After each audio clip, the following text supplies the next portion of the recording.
Plan on flying? In order to board domestic flights, your driver's license or state-issued ID must be a real ID. Learn how to get your real ID today at tsa.gov/realid or visit your local DMV. Open the pod bay doors, Hal. I'm sorry, Dave. I'm afraid I can't do that. 2001 me marcó bastante en la vida. Va de HAL 9000. 2001 fue un avance extraordinario para el género. La ciencia ficción siempre trata sobre una tecnología que se descontrola. I'll be back. Esa imagen de Schwarzenegger como el Terminator es la pesadilla perfecta. Tienes a dos de los personajes de inteligencia artificial más famosos. Con eso decía, no temáis a los robots son nuestros amigos. El concepto de cómo serán los robots está directamente vinculado a nuestra imagen de ellos como clase inferior. Blade Runner fue muy artística. Si vas a meter robots, lo que no pueden hacer es mostrar ninguna emoción. Battlestar Galactica va sobre la mayor debilidad de la humanidad. Es el no ver que los demás son tan valiosos como nosotros. The question is, can man and machine forge a future together? Hello, I'm here. Oh. Hi.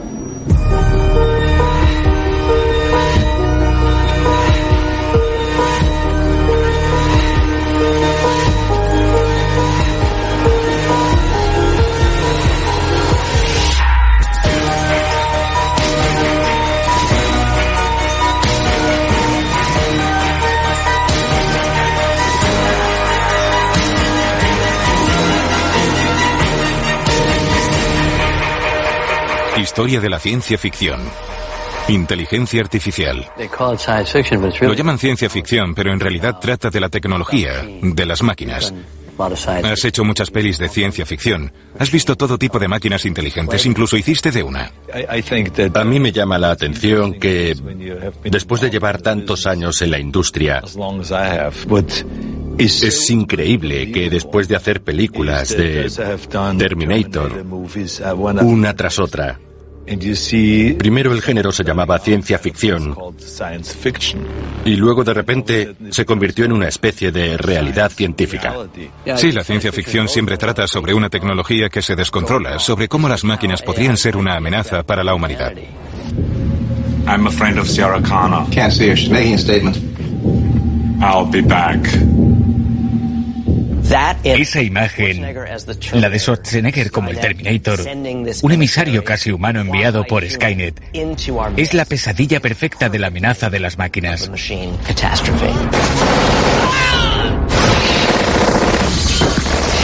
La advertencia de siempre sobre una rebelión de las máquinas es muy arquetípico, brutal y perfecto. Cuando empecé a escribir Terminator, ¿cómo se te ocurrió esa idea? De un sueño. Soñé con la imagen de un esqueleto de cromo saliendo de un incendio. Y pensé, ¿y si fuera un cyborg con aspecto humano y no se distinguiera de un hombre hasta que se quemara? ¿Y cuál sería su objetivo? Representar a una tecnología mucho más poderosa, el soldado enviado por Skynet desde el futuro. Terminator presenta un futuro donde Skynet, una inteligencia artificial consciente de sí misma, decide que la única manera de protegerse es destruir a las personas que la crearon, que somos nosotros. Skynet no es la primera máquina autoconsciente. Esa idea se planteó en La Luna es una cruel amante, de Robert Heinlein, y en Colossus, el proyecto prohibido, incluso en juegos de guerra. Pero lo que hace al Terminator tan aterrador es que es implacable y no se detendrá hasta que alcance su objetivo.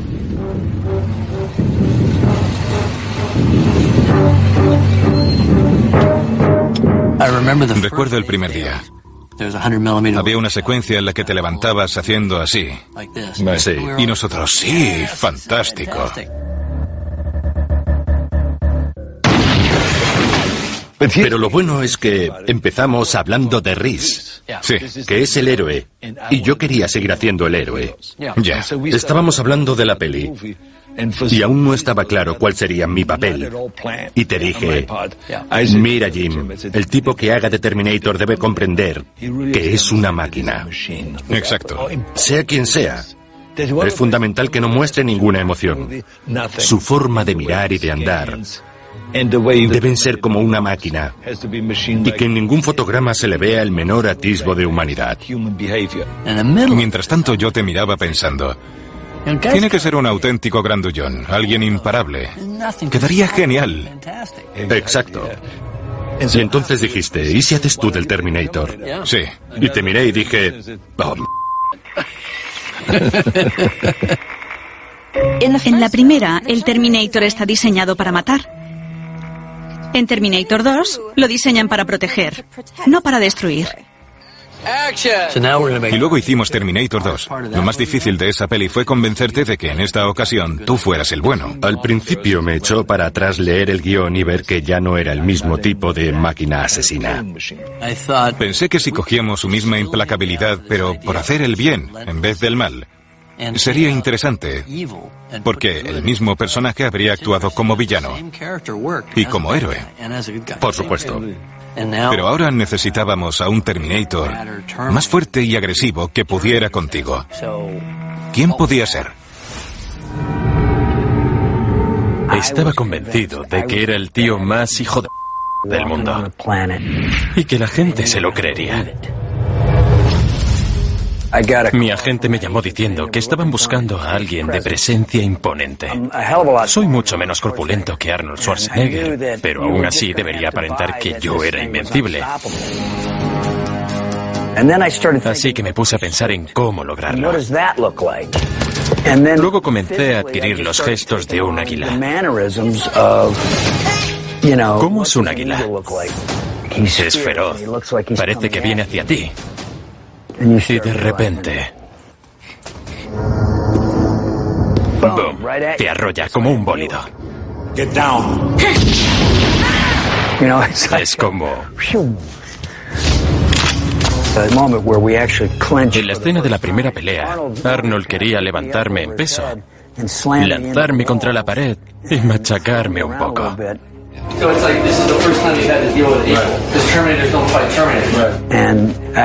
Y recuerdo que Jim le dijo, no puedes hacer eso, él es más fuerte que tú, más poderoso y más rápido. Puede vencer al T-800, que no es más que un endoesqueleto con piel falsa encima. Mientras que yo estoy hecho de una polialeación mimética de metal líquido mucho más densa. Una máquina superior. El T-1000 es un robot ideado por otro robot. Si un robot quisiera crear una versión mejorada de sí mismo, ¿qué haría? Bueno, sería algo ligero y rápido de movimientos, sin dejar de ser indestructible. Terminator 2 es casi como una guerra entre los efectos especiales antiguos y los nuevos. Esa es la bonita ironía de la saga Terminator, que usaron tecnologías nuevas y más eficaces, pese a que eran películas sobre los peligros de la tecnología. We're not gonna make it, are we? People, I mean. It's in your nature to destroy yourselves. Yo creía que la trama de Terminator era estar siempre luchando contra un robot del futuro, pero en realidad lo que estamos haciendo es luchar contra los humanos que siguen fabricando ese robot. Mientras los humanos seamos conscientes de que podemos crear una máquina capaz de controlar el mundo y hacernos poderosos, lo vamos a seguir haciendo, porque eso está en nuestra naturaleza. Somos el villano que se empeña en que estas películas se hagan realidad. Creo que nunca hubiéramos imaginado que ahora, 30 años después, Skynet sería el término que todos usan cuando hablan de una inteligencia artificial que se vuelve contra nosotros. Es como esa sensación que tienes cuando sabes que va a llover. Pues en el desarrollo tecnológico sientes lo mismo cuando sabes que algo va a suceder muy pronto. Y el consenso general dice que estamos en ese momento previo a la lluvia. Tal vez ese momento se demore 10 años o 20, pero llegará. Y puede que no tenga un final feliz. Y no se podrá deshacer. Claro, no habrá otra. Y se acabó. Sí.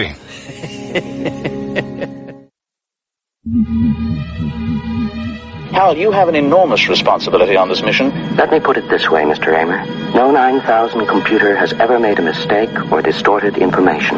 2001 me marcó bastante. ¿Y a mí? En la vida, en mi vida diaria. Fue la primera vez en el cine que sentí como una experiencia religiosa. Vi la película 18 veces en sus primeros años de estreno, todas en el cine. Recuerdo ver a un chico corriendo por el pasillo hacia la pantalla gritando ¡Es Dios! ¡Es Dios! Y lo decía en serio. Y yo vi a uno que caminó hacia la pantalla con los brazos abiertos, queriendo atravesarla. La gente debió alucinar. Pues sí, porque el muchacho desapareció en la pantalla justo en el momento de la puerta estelar. Todos la consideran un drama espacial. Y en el fondo es sobre la inteligencia artificial. Es sobre HAL 9000. Sí. Tuve la oportunidad de trabajar con Stanley Kubrick y Arthur Clarke en 2001, Una odisea del espacio a los 23 años. Cuando creamos HAL, no disponíamos de ordenadores personales. Había ordenadores gigantes, pero eran de tarjetas perforadas y todas esas cosas. No eran muy visuales, y tuve que desarrollar un estilo que fuera creíble. Desató la imaginación de la gente con esta película y luego se hizo realidad. Hello, Frank. Happy birthday, darling. Happy birthday. Individual televisores en el asiento de tu avión, el iPad. El iPod se llama iPod por esto. Open the pod bay doors, Hal. 2001 fue un avance extraordinario para el género. Picture is being done in such a gigantic scope. The centrifuge is so realistic and so unusual. After a while, you begin to forget that you're an actor and you begin to really feel like an astronaut. Trabajar con Stanley Kubrick fue increíble. Sabías que estabas en presencia de un genio. I don't think I've ever seen anything quite like this before. HAL, en cierto sentido, es la máquina que controla la nave. Pero para nosotros también es otro tripulante. No pensamos, estoy hablando con un ordenador. Quizá por esa voz humana, HAL tiene una inflexión perfectamente normal cuando nos habla. I've wondered whether you might be having some second thoughts about the mission. How do you mean? ¿Cómo sería tener un robot que maneje la nave en la que estás? Es mucha responsabilidad para una máquina. El momento crucial llega cuando Bowman dice: As far as I know, no 9000 computers have been disconnected. Well, no 9000 computers ever found it before. Well, I'm not so sure what he'd think about it. Y HAL 9000 les lee los labios. En ese momento vemos que HAL 9000 posee un instinto de supervivencia. I know that you and Frank were planning to disconnect me, and I'm afraid that's something I cannot allow to happen. Y entonces deja de ser una máquina. Es un ser vivo. El peligro que supone la inteligencia artificial es el de poder desencadenar resultados inesperados. HAL hace lo que vemos hacer a los simios al principio de la película. Comete un asesinato. Nos gusta estereotipar a los robots como entidades de lógica pura. Pero en esta película todo sale fatal y nos vemos obligados a matar al robot. Just what do you think you're doing, Dave? La escena de la muerte de HAL es un momento maravillosamente perverso, porque no puedes evitar conmoverte al verlo desintegrarse.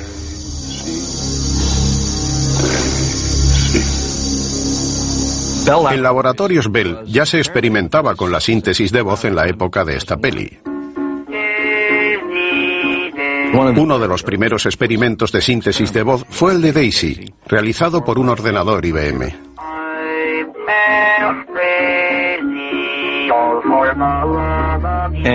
Como Arthur Clarke era un friki, animó a Kubrick a usarlo, porque le daba credibilidad histórica al hecho de que HAL volviera a los recuerdos de la infancia mientras moría lobotomizado.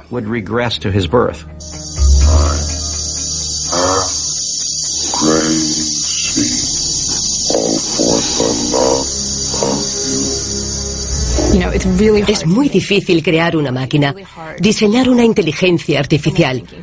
Muchísimas mentes brillantes se han puesto a ello. Pero aún más difícil que crear una máquina es aprender a controlarla, a desconectarla. Seguramente veamos un día a Hal en la vida real. Opino igual, da miedo.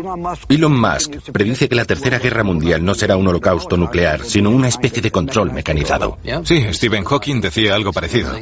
Y resulta terrorífico porque nos dice que en contra de nuestra voluntad, algo más inteligente que nosotros, hasta para el ajedrez, usará este mundo como un tablero de ajedrez y pondrá nuestra existencia en jaque mate.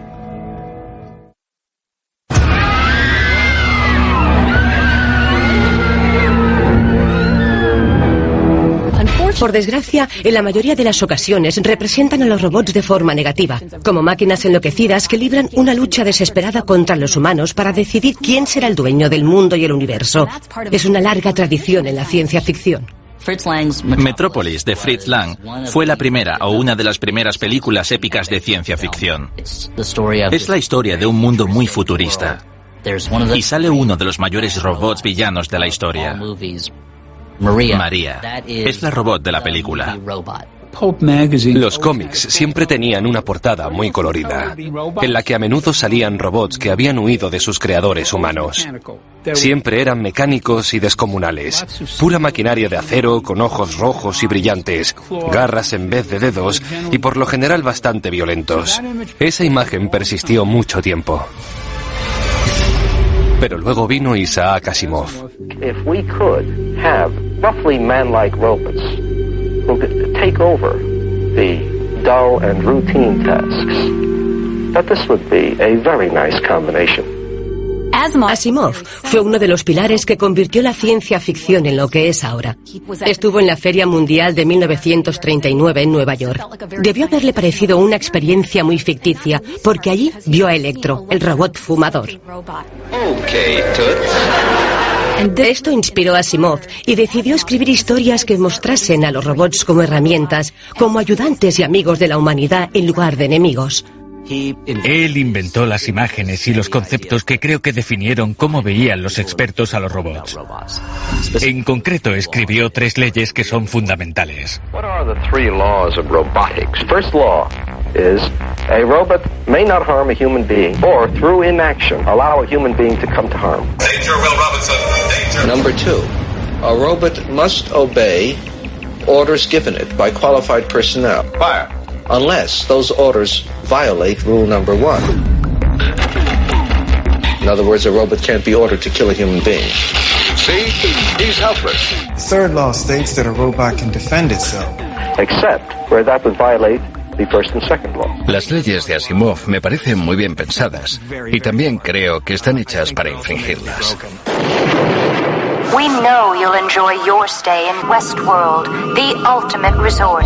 Lawless violence on the American frontier, peopled by lifelike robot men and women. La película Almas de Metal trata de un parque temático donde la gente puede hacer lo que les dé la gana a los robots. Era un foro donde la gente pudiera desmadrarse, donde nadie pudiera conocer tu pasado, donde no tienes que relacionarte con otros humanos y puedes hacer lo que quieras. Where nothing can possibly go wrong. I'm shot. Go wrong. Raw. Shut down. Shut down immediately. 6 responsive. Westworld. Almas de Metal era una advertencia sobre la robótica. Sobre que creamos vida artificial y damos por sentado que nos obedecerá.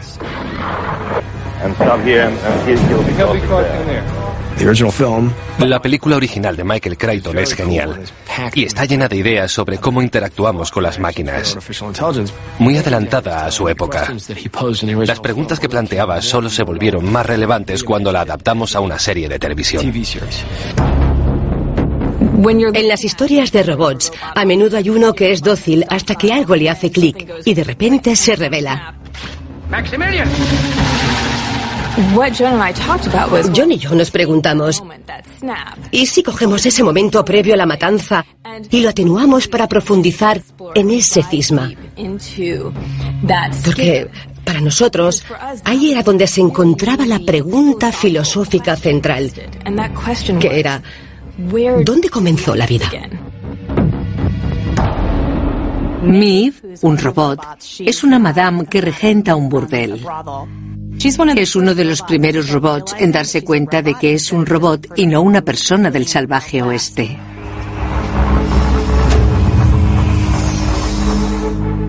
Para mí, una de las escenas más significativas de la serie es cuando Maeve empieza a tomar conciencia mientras la reparan.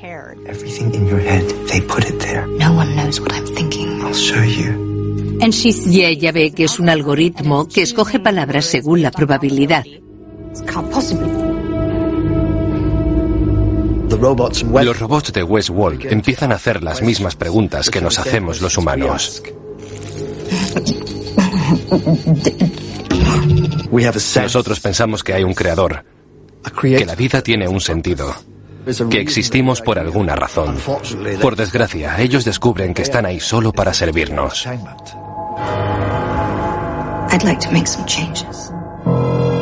Marvin Minsky, uno de los pioneros de la inteligencia artificial, dijo que lo que llamamos libre albedrío podría no serlo en realidad. Por tanto, lo primero que dices cuando tomas conciencia es no.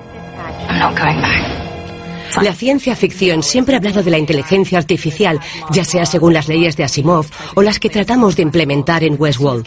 La pregunta es si alguna vez respetaremos del todo estas leyes. ¿Siempre las ampliamos o les encontramos excepciones? No tengo claro que un robot fuera a ser distinto. Cuando la conciencia despierta, es imposible volver a meter al genio en la botella. Hablemos de los robots. Solo muestras su lado más amable en tus películas. Y me interesa porque ahora muchos avances tiran en esa dirección, con robots que hacen compañía a los ancianos, robots enfermeros. Harán que la vida sea mejor. Y tú creaste a dos de los personajes más famosos de la cultura general, R2D2 y C3PO, y son robots. Quería expresar que no les tuviéramos miedo, que los robots son nuestros amigos. Que veamos su cara buena y su cara graciosa, porque no nos engañemos, a veces parecerán un poco torpes. George Lucas ha sido muy innovador en toda su carrera y desde muy pronto tuvo una gran idea. Fue pionero en mostrar un tipo diferente de robot. R2D2 parece una papelera.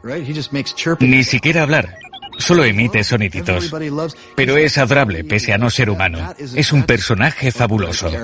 C3PO es quizá el personaje más querido de todos los robots que se hayan creado. Y me encanta que George no le articulara la boca o los ojos, que solo sea una máscara y, sin embargo, nos enternezca tanto la actuación de Anthony Daniels. Me encantan los robots.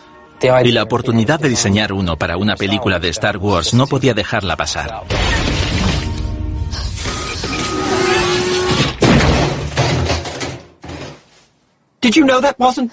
K2SO de Rogue One me pareció perfecto. La mayor influencia en K2S2 fue C3PO. Anthony Daniels, o C3PO, hace un cameo en nuestra película y me acuerdo de ir a la casa de Anthony para intentar convencerlo. No sabía si le gustaría la idea o si estaba harto de Star Wars. Y estaba tan paranoico que llegué y le conté a él y a su esposa toda la peli. Estuve hablando sin parar durante 1 hora sin que le cambiase la cara. Hasta que dijo: Gareth, me encantaría participar. Fue fantástico. Era genial tener a ese titán en el set. Él fue el original. Con él empezó el personaje de Star Wars. Me puso la piel de gallina. Una de las razones por las que nos encantan los robots y nos atraen en sagas como Star Wars es que mientras los personajes humanos están completamente formados y son personas, los robots son cosas en las que proyectamos elementos de nosotros mismos. Huey, Dewey, Louie de Naves Misteriosas son quizá los mejores robots. No hablan, pero siempre sabes lo que están pensando. Nos gusta tener un amigo especial. Si en la literatura fantástica sería un dragón, en la ciencia ficción sería un robot. Adoro a Johnny 5. Es un robot que cita a John Wayne espontáneamente. Buck Rogers molaba porque no hicieron una copia exacta de R2D2. Cogieron a Mel Blanc, la voz de Sam Bigotes y Capitán Cavernícola, la mejor voz de dibujos animados, y crearon a Twiki, que hacía... You ever have 2 broken arms, Buster? ¿Qué? Nos encantan los robots amables porque sacan lo mejor de nosotros como humanos.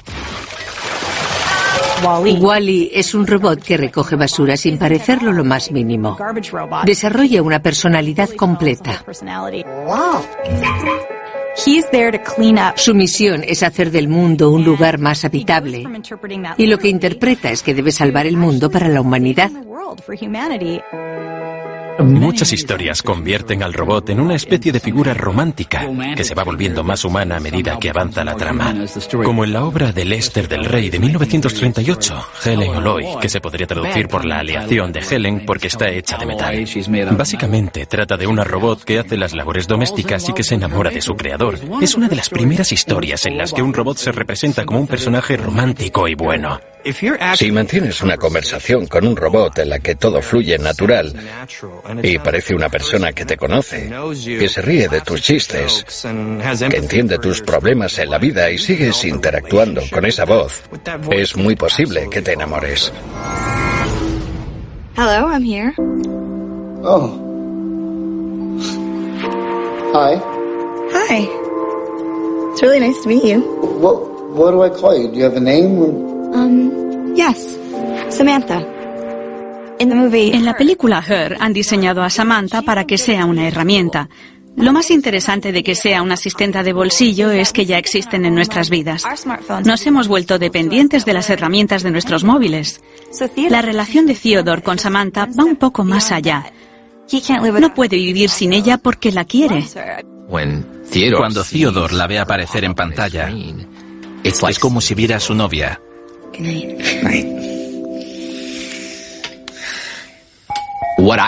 Tuve que crear la interfaz. Siempre que aparece escrito Samantha, es mi letra. También creé la textura del papel, que tiene como un efecto, como que flota y se mueve como un holograma, con sombras, pero no es tecnológico. Es una interfaz en la que te puedes enamorar del sistema operativo. Are these feelings even real? Or are they just programming? What a sad trick. You feel real to me, Samantha. Mucho de lo que se ve en Her es sin duda un aviso para que no dependamos demasiado de nuestras herramientas y de la tecnología, que no estemos tan enganchados emocionalmente a ellas. Nos recuerda que existen otras personas, y la escena final de él con Amy Adams es muy emotiva porque solo después de vivir todo esto con la tecnología se encuentran ellos. Viviremos en un mundo con inteligencia artificial y robots. Es mejor que nos vayamos acostumbrando. No deberían darnos miedo. Solo debemos cuidarnos de que no salga mal. Pero si eso ocurre, será culpa nuestra, no suya.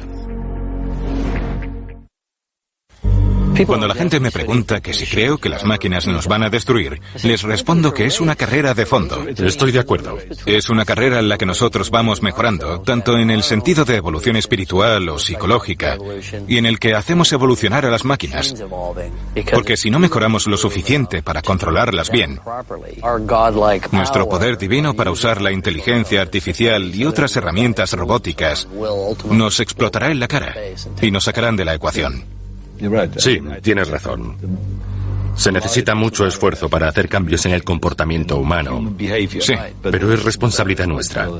Sí, yo creo que estamos coevolucionando con nuestras máquinas. Estamos cambiando. Exacto.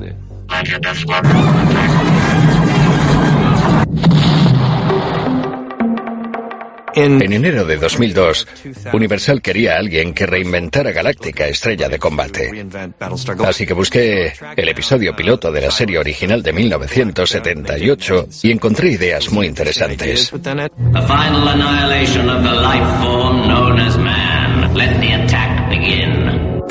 Pero nunca dijeron qué pretendía la serie. Por otra parte, me sorprendió muchísimo el paralelismo con el 11S. Me di cuenta de que si se hacía la serie en ese momento, la respuesta emocional que iba a dar la gente sería muy diferente. Battlestar Galáctica habla de los últimos coletazos de una flota humana que vaga por el espacio después de que los robots diezmaran a los humanos.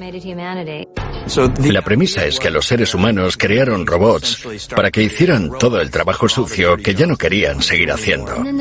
Y luego las propias máquinas, que idolatraban a sus creadores, hicieron máquinas más similares a nosotros. Cylons es de carne y hueso como los humanos. Los Cylons se veían a sí mismos como los hijos de la humanidad que no podían crecer y madurar hasta que sus padres les dejaran ir. Por eso deciden erradicar a los creadores con un ataque apocalíptico. Se podría decir a simple vista que Battlestar Galactica nos quiere alertar sobre nuestros inventos, pero la motivación real de la serie no es esa, sino representar las mayores debilidades de los humanos, nuestra incapacidad para valorar a los demás como a nosotros mismos. Ese es el conflicto central. Unos dicen que son personas y otros que no lo son.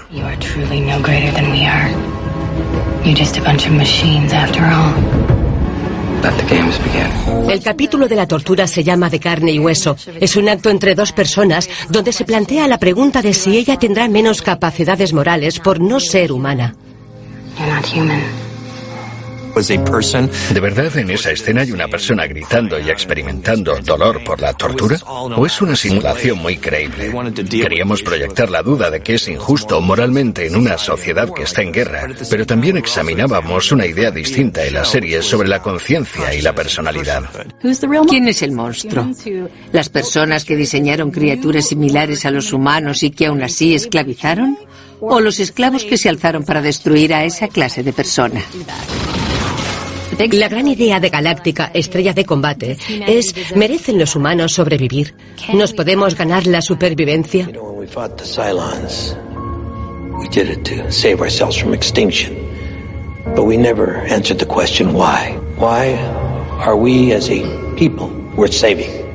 Es una pregunta impresionante. En la serie, los Cylons evolucionaron de sentir un odio irracional contra los seres humanos a tener más contacto con algunos individuos, vivir experiencias con ellos, sentir emociones. Y los humanos se van dando cuenta de que los Cylons no son tan cuadriculados como ellos pensaban al principio.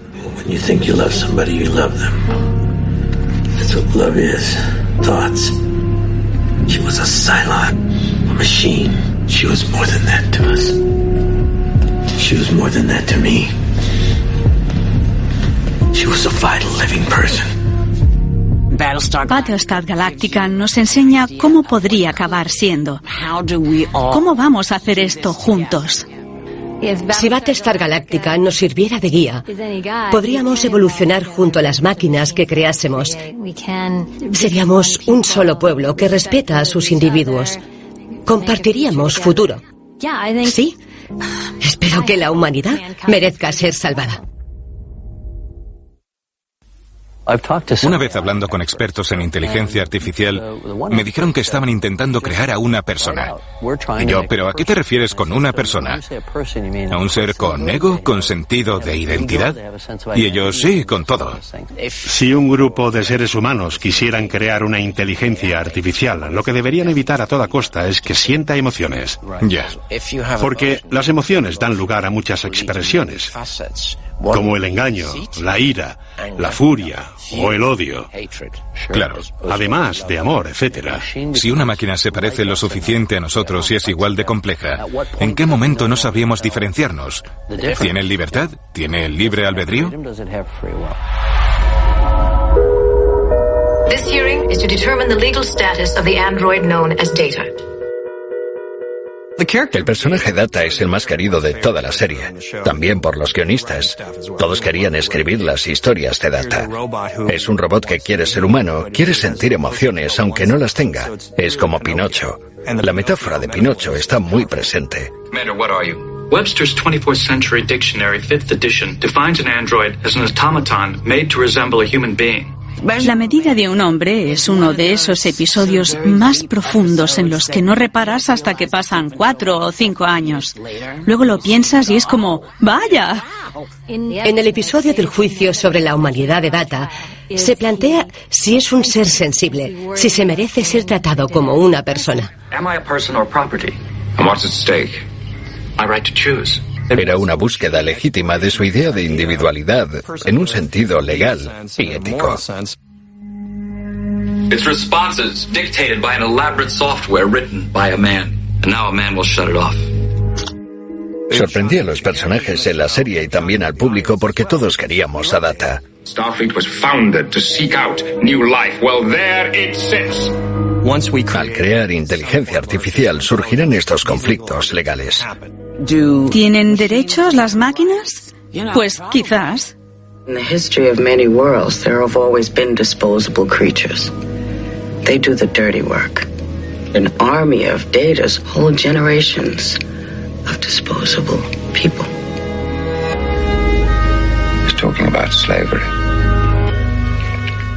El término robot viene de la obra checa Robots Universales Rosum, donde la palabra robota quiere decir trabajador. Una acepción peyorativa podría ser esclavo. Nuestro concepto de los robots está intrínsecamente vinculado con la idea de que son una clase inferior. Why do you think your people made me? We made you because we could. You are just a machine, an imitation of life. Replicants are like any other machine. They're either a benefit or a hazard. They're a benefit, it's not my problem. Blade Runner sigue una narrativa esclavista. Crearon los replicantes para que fueran nuestros esclavos. Lo perturbador de Blade Runner no es solo que hayamos destruido el futuro tecnológica y medioambientalmente, sino que también desde una perspectiva moral y ética. Escribí los primeros guiones pensando en una película bastante pequeña, pero Ridley me preguntó, ¿y qué se ve por la ventana? Y mi respuesta fue, ¿por la ventana? Pues el mundo. Y me preguntó que cómo sería el mundo si se podría distinguir a un ser humano de un robot. Imagina que, y de repente haces ¡boom! Me quedé impresionado. Había creado un mundo. Así es Ridley, es capaz de todo. Fue el que le dio vida. Blade Runner nace de la novela de Philip K. Dick, titulada Sueñan los androides con ovejas eléctricas. Philip K. Dick fue un autor muy prolífico y profundizó en la naturaleza de la realidad y de la inteligencia artificial y cómo eso repercute en el humano. Ese era el quid de la cuestión que hizo que Hampton desarrollara lo que luego se vio. Era una película preciosa, oscura, con un toque de cine negro. Me sorprendió que una película pudiera ser tan artística, con esas máquinas que nos desafiaban sin mostrar ningún afecto, ninguna emoción. Se habla mucho en la película de que no hay emociones. Los ordenadores solo toman decisiones, negativas o positivas. Eso no importa. Sí, con el test Voight-Kampff. Exacto. Is this to be an empathy test? Capillary dilation of the so-called blush response? We call it Voight-Kampff for short. El Voight-Kampff era una serie de preguntas que el interrogador usaba para descubrir si el individuo que tenía delante sentía emociones. It's your birthday.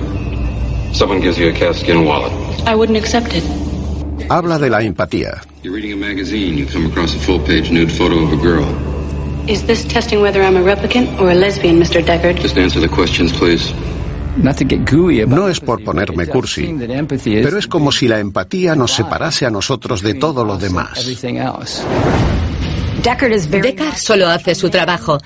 Cree firmemente que mientras los robots funcionen bien, no hay ningún problema. Pero si un replicante no se comporta como debe, es su responsabilidad retirarlo.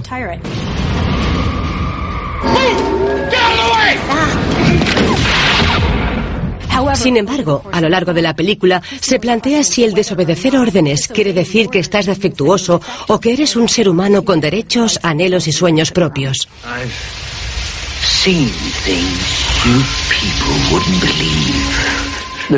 La escena en la que Batty se está muriendo es muy poética. Sí. Una escena magnífica. La escribió él. ¿En serio, él mismo? Era la 1 de la madrugada y estaba a punto de darle carpetazo ya a ese día. Esa fue la última noche de rodaje y Rutger me dijo que había escrito algo. Y suelta. All those moments will be lost in time, like tears in rain. Casi lloro. Me preguntó qué me parecía y yo le dije, pongámoslo. La rodamos en 1 hora y al final sacó esa sonrisa tan bonita. Time to die. Tenía una paloma en las manos y la soltó. Eso nos dice que Batty tenía un alma, que Batty era un ser con sentimientos. Sí. En 4 de tus películas aparecen robots con cuerpo humano, ¿no? Una persona sintética, así que, ¿en qué punto estamos ahora? ¿Le estamos cediendo demasiado poder a las máquinas? No creo que fuera una buena idea. Al crear algo con tanto potencial de belleza y peligro como la IA, el creador a veces se obsesiona con el éxito de su creación en lugar de preocuparse por el resultado real. Ese es el problema. En el momento que supere tu control, ahí está el peligro. Si te superan, estás en un buen lío. Con las IA hay que tener límites. Debes tener siempre la capacidad de desconectarlos. En todo momento, sí.